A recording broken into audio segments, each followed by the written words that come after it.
ஐயா சிவபெருமான் இருக்கிற இடம் கோயில் நீங்களே, சுடுகாடு நீங்களே, நாங்கள் எங்கே போய் பார்க்கறதுன்னா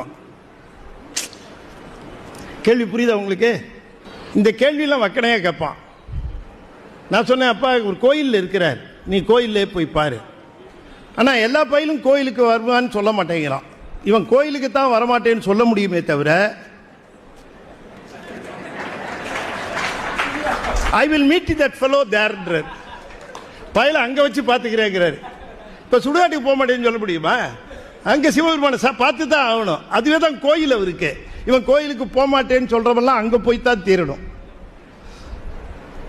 சிவபெருமான் முழுமுதற் பொருள், பிறப்பு இறப்பு இல்லாதவர். அவர் ஒருத்தர் தான் கடவுள். அவர் தான் பதி. எந்த தாய் வயிற்றிலையும் கருவிருந்து பிறந்ததா அவருக்கு சரித்திரமும் கிடையாது, புராணம் கிடையாது, எதுவும் கிடையாது. ஒரு பேருக்கு ஒரு கதை கூட கிடையாது. இனிமே இட்டு கட்டுனா உண்டு. அவருக்கு எந்த